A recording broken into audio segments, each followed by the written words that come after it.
Every so often, a director lets the right actors play fast and loose with the script, and the result is comedy gold. Sometimes even when the film isn't a comedy at all. Here's a look at some of the most hilarious unscripted movie moments. The 2016 Ghostbusters may not be as iconic and revered as the original, but it still has some truly great improvised moments. While you might not think that's too shocking given the comedic experience of the main cast, one of the funniest made-up scenes came from someone with none of that training, Chris Hemsworth. His first scene in the film where his character, the doofus hunk Kevin, is interviewed for the receptionist job was almost completely made up on the spot. Apparently, the filmmakers had to take the lenses out of Kevin's glasses because they were too reflective for the camera. Then, when Hemsworth absent-mindedly rubbed his eye through the frames, Melissa McCarthy called him out, and comedy magic was born. Can I ask why no glass? Yeah, they just kept getting dirty, so I took them out. Don't have to clean them anymore. Boy. In addition, one of the best moments of the movie was 100% Hemsworth when he named Kevin's dog. Your dog's name is my cat? And Mike Hatt. Your dog's name is Mike, last name Hatt. Well, his full name is Michael Hatt.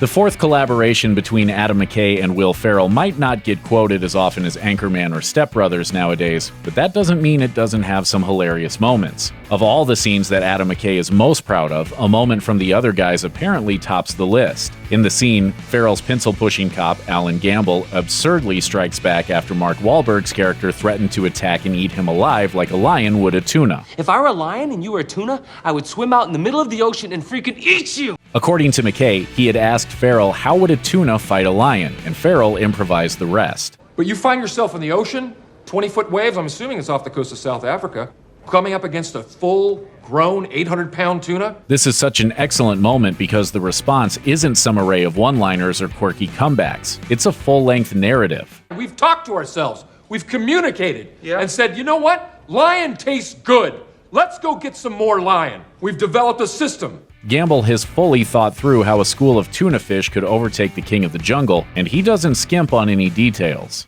We will construct a series of breathing apparatus with kelp. We will be able to trap certain amounts of oxygen. It's easy to see why it's one of McKay's favorite Ferrell moments.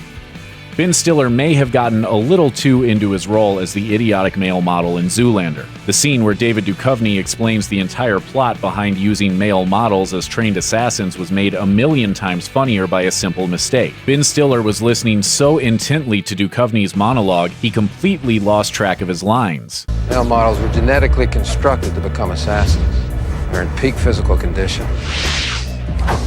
So, when there was a moment of silence and everyone was staring at Stiller to speak, he repeated his first line, the one that triggered Duchovny's monologue in the first place. But why male models? You serious? I just told you that a moment ago. It's really a perfect moment that cements both the utter idiocy of the great male model and Duchovny's underrated comedic genius.